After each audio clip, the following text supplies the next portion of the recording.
गजाननं भूतगणाधिसेवितं कपित्थजम्बुफलचारुभक्षणम् उमासुतं शोकविनाशकारकं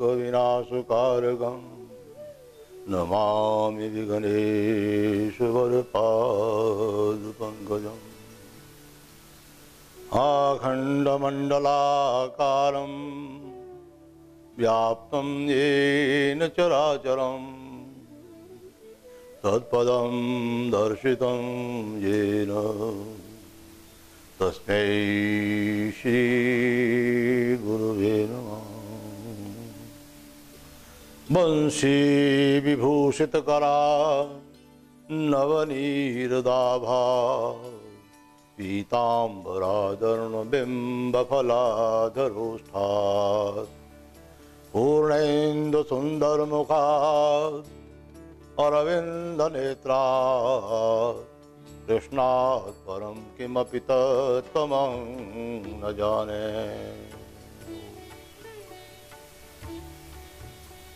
चंबा हलचल देखने वाले दर्शकों को मेरा सादर प्रणाम। तो दर्शकों, पिछली बार दुर्गा पूजन और दशहरे पे कुछ प्रकाश डाला था। उसके बाद मैंने कहा था कि करवा चौथ पर कुछ बोलेंगे। आज करवा चौथ पर मैं कुछ बोलने जा रहा हूँ। मैं आशा करता हूँ कि मेरी सभी बहनें माताएं उसको ध्यान से सुनेगी और उस पर अमल करेगी।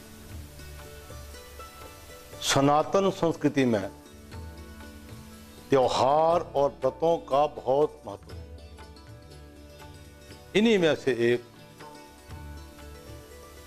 मुख्य व प्रसिद्ध त्योहार करक चतुर्थी यानी करवा चौथ नाम से मनाया जाता है। ये कार्तिक कृष्ण की चतुर्थी तिथि को मनाया जाता है, जो कि इस वर्ष 2017 में 8 अक्टूबर को है। तो भाइयों बहनों, करवा चौथ के बारे में आम बताने की तो जरूरत नहीं है। सभी को पता है कि पति की आयु की वृद्धि के लिए करवा चौथ का त्यौहार मनाया जाता है।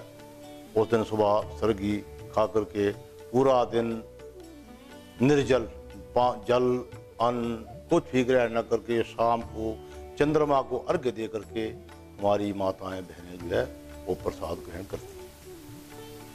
ये तो हो गई एक धार्मिक बात, धार्मिक परंपरा। इससे पति की आयु की वृद्धि होती है, ऐसा हमारा ग्रंथों का मानना भी है। अब इसकी दूसरा पहलू ये है, करवा चौथ के दिन सबसे पहला जो है थाली वो हम अपनी सास को दे करके माताएं जो है सास से आशीर्वाद देती हैं। सास से आशीर्वाद लेने का मतलब ये है कि सास और बहू का प्रेम साल भर बना रहे। सास को जैसे बहू उस दिन थाली दे करके पांव हाथ लगाती है, ऐसे ही सास बहू आपस में मिल करके प्यार से अपने जीवन को काटें। यही करवा चौथ मनाने का विशेष। फिल्मों में आपने सुना है, देखा है, सास भी कभी बहू थी। कभी ये तो नहीं है कि ससुर भी कभी दामाद था, नहीं। सास बहुओं के झगड़े आम होते हैं। इस चैनल के माध्यम से मेरा सभी माताओं बहनों से आग्रह है कि करवा चौथ वाले दिन जैसे सास अपने बहू के प्रति प्यार करती है या बहू जैसे अपनी सास के प्रति प्यार करती है, श्रद्धा रखती है, वैसे ही साल भर रखें तो हमारा जीवन सफल हो जाएगा।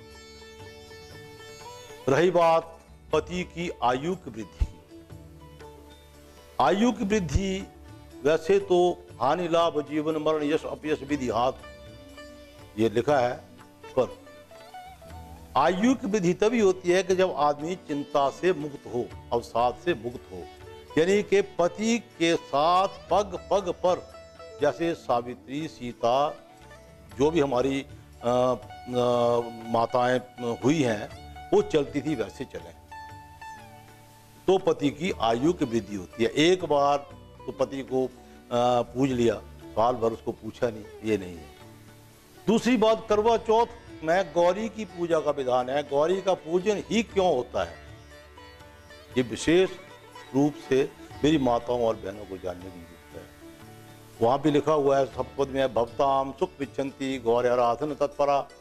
हे प्रभु, हे पतिदेव, मैं आपके सुख के लिए भगवती पार्वती की का पूजन करूंगा।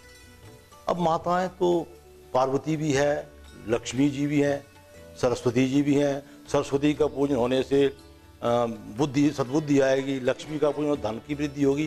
फिर गौरी की ही पूजा क्यों औरत को विशेष करके बताई गई है, इस बारे में थोड़ा सा मैं प्रकाश इस चैनल के माध्यम से सभी माताओं को देना चाहता हूं। भगवती गौरी एक ऐसे परिवार में पली जो राजवंश से थी, हिमालय की पुत्री, और जहां उनकी शादी हुई भगवान भूतनाथ के साथ, जो कि भूतों के साथ ही रहते थे, शमशान में ही रहते थे, शमशानवासी दिगंबर, मृगशाला उड़े हुए। कहाँ महलों में पलंग पे सोने वाली राजकुमारी और कहाँ शमशान की चिता की राख में लिपटे हुए एक अवधूत के साथ उसने जीवन गुजारा। पहला तो माता गौरी के जीवन में एक बात, दूसरी उनके संतानें हुई तो दो। गणपति जी महाराज जिनको लड्डू चाहिए खूब, और दूसरे हो गए षणमुख खड़ानंद सकंद जी महाराज कार्तिकीय, जिनके 6 मुख थे। यानी 6 आदमी के बराबर भोजन वो अकेले ही करते थे। रहे पति देव, वो तो भांग पी करके अपने धुनी में मस्त और ध्यान में मस्त थे, वो तो योगी थे। अब ये तो आ गई उनकी परिवार की विकट स्थिति, कैसे वहां पर उन्होंने हम जैसे बिठाना है। अब उनके नौकरों को वो ले लीजिए वाहन। भगवती माता पार्वती का वाहन आ गया शेर, भगवान शंकर का वाहन आ गया नंदी। नंदी और शेर दोनों आपस में दुश्मन। भगवान गणपति का वाहन आ गया चूहा, और भगवान के गले में सांप, दोनों एक दूसरे के दुश्मन। स्वामी कार्तिकेय सकंद जो है षडानंद, उनका वाहन आ गया मोर। यानी परिवार में जो नौकर हैं सभी एक दूसरे के खून के प्यासे। इसके अलावा नंदी को घास चाहिए, शेर को मांस चाहिए, चूहे को अनाज चाहिए, सांप को दूध चाहिए, मोर को भी अनाज चाहिए। माता कहां से पूरी है? फिर भी कभी सुना कि कैलाश में कोई उनके नौकरों में या उनमें युद्ध हुआ या भगवती पार्वती माँ का भगवान से झगड़ा हुआ? कहीं पुराणों में हमने नहीं सुना, नहीं पढ़ा। इन सभी विषम परिस्थितियों को देखते हुए तुलसीदास जी ने बड़ा ही सुंदर रामायण में एक चौपाई लिखी है। जय जय गिरिवर राज किशोरी, जय महेश मुख चंद चकोरी। हे गिरिवर राज की किशोरी, तेरी जय हो। हे महेश मुख चंद चकोरी, तू महेश भगवान शंकर के मुख में को ऐसे देखती है जैसे चंद्रमा जो को चकोरी देखती है। आपको मालूम होगा, नहीं भी मालूम होगा तो मैं इस चैनल के माध्यम से बता रहा हूं कि जब पूर्णिमा का दिन आता है उस दिन चकवा और चकवी, चकुर और चक्री चिमियाड़ी में कहते हैं उनको, वो दोनों इकट्ठे रहते हैं। पर चकोरी जो है वो चक्रू को छोड़ करके पूरी रात चंद्रमा को देखती रहती है। ऐसे ही माता पार्वती जो है वो भगवान शंकर की सेवा शुश्रूषा में लगी रहती है और उनको वैसे ही निहारती है जैसे चंद चकोरी, जैसे चंद्रमा को चकोरी निहारती है।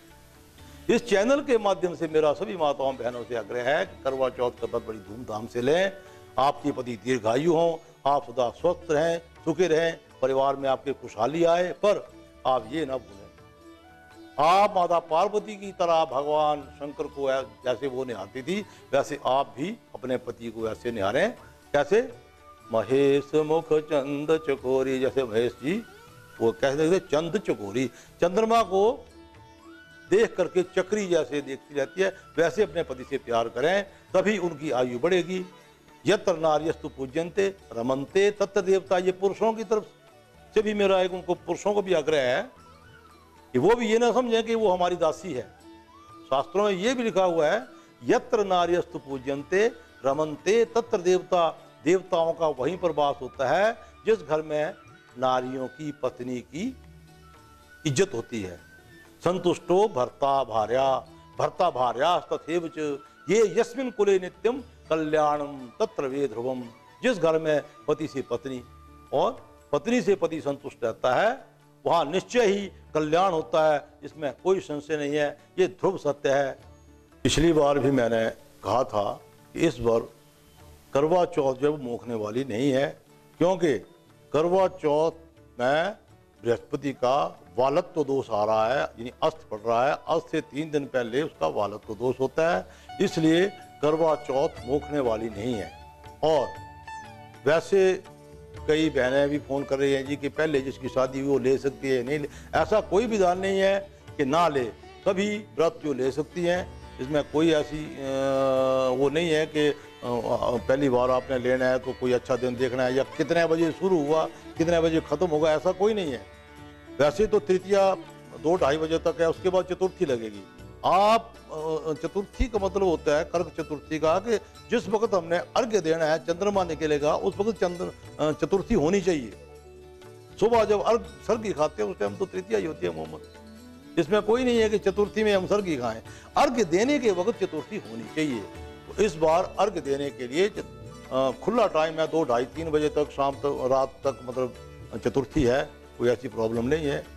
तो सुबह सर्गी जो खानी है वो तृतीया में ही खानी है, इसका कोई नहीं। हाँ, अर्घ्य देने के लिए टाइम होना चाहिए कि चंद्रोदय के वक्त चंद्रमा को देखने के वक्त ही अर्घ्य दिया जाता है, और चंद्रोदय जब हो उस वक्त चतुर्थी तिथि होनी चाहिए, ऐसा शास्त्र का मत है। आजकल कुंवारी कन्याएं भी ले रही हैं, बहुत अच्छी बात है। जिन मेरी बहनों ने, विवाहित बहनों ने व्रत लेना है या ले रही हैं, उनके पति दीर्घायु हों। जो कुंवारी कन्याएं हैं वो जो व्रत लेती है उनको अच्छा, सुशील, कमाऊ, बिना व्यसन वाला, यानी कि बेऐब पति मिले, सुंदर पति मिले, मनोनुकूल पति मिले। ऐसी हमारी भी, मेरी भी भगवती पार्वती से, गौरी माँ से प्रार्थना है। तो दोस्तों, इसके बाद आगे और भी तीज त्योहार आएंगे। इसके बाद आगामी जब मैं आपको मिलूंगा तो हिंदू धर्म में हमारे जो संस्कार हैं, संस्कारों के ऊपर कुछ मैं प्रकाश डालूंगा। मैं निवेदन करता हूं कि मेरे सनातन प्रेमी सभी उन संस्कारों को वैज्ञानिक ढंग से भी देखें कि हमारे ऋषियों ने जो संस्कार बनाए थे उनमें क्या फायदा है, हमारे शरीर को क्या फायदा है। तो दोबारा फिर मिलेंगे। जय भारत, जय हिंद, नमस्कार।